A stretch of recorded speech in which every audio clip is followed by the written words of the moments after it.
বাংলাদেশ ফুটবলে আবার জেগে উঠেছে এক ইঙ্গিত যেন দিচ্ছেন নতুন প্রতিভা কাভান সুলিমান। আন্তর্জাতিক প্রাসঙ্গিক সময়ে তার পারফরমেন্স, আত্মবিশ্বাস এবং বাংলাদেশ ফুটবল নিয়ে ইতিবাচক মন্তব্য ভক্তদের মাঝে নতুন আশার সঞ্চার করে দিয়েছে।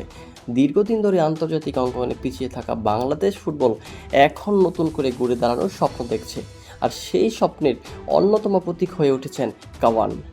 বাংলাদেশ ফুটবলের সবচেয়ে বড় সমস্যা ছিল বাংলাদেশের ধারাবাহিকতার অভাব এবং মানসম্মত খেলোয়াড়দের ঘাটতি। তবে নতুন প্রজন্মদের ফুটবলারদের মধ্যে যে পরিবর্তন দেখা যাচ্ছে তা সত্যি আত্মবশ্যকীয় এবং অবিশ্বাস্য।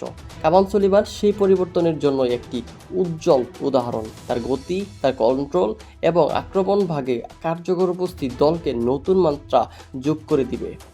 সম্প্রতি এক সাক্ষাৎকারে কাভান বলেন, বাংলাদেশ ফুটবলে সম্ভাবনা অনেক বড়, শুধু দরকার সঠিক পরিকল্পনা এবং ধারাবাহিক কাজ।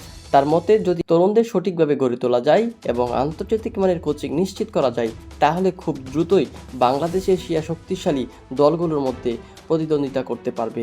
এদিকে বাংলাদেশ ফুটবল ফেডারেশনও নতুন করে দল গঠনের পরিকল্পনা হাতে নিয়েছে। বিদেশি লিগে খেলা প্রবাসী ফুটবলারদের অন্তর্ভুক্ত করা, উন্নত প্রশিক্ষণ সুবিধা তৈরি করা এবং বয়সভিত্তিক দলগুলোকে শক্তিশালী করার জোর দেওয়া হচ্ছে।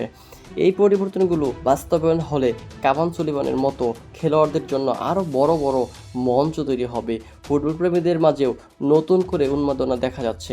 সামাজিক যোগাযোগ মাধ্যমে কাভানকে ঘিরে আলোচনা আর খেলার ভিডিও শেয়ার করে তাকে জাতীয় দলের ভবিষ্যৎ তারকা হিসেবে দেখার প্রবণতা বাড়ছে।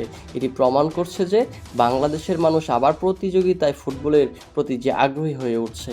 সব কিছু মিলিয়ে বলা যায়, কাভান সুলিমান শুধু একজন বাংলাদেশের খেলোয়াড় নন, তিনি এখন একটি আশার নাম। তার মতো প্রতিভাবান তরুণদের হাত ধরেই বাংলাদেশ ফুটবল আবার জেগে উঠতে পারে। যদি এই ধারাবাহিকতা বজায় রাখতে পারে বা বজায় রাখে, তাহলে খুব শীঘ্রই আন্তর্জাতিক মঞ্চে লাল সবুজের পতাকা আরও গর্বের হয়ে উঠতে পারে।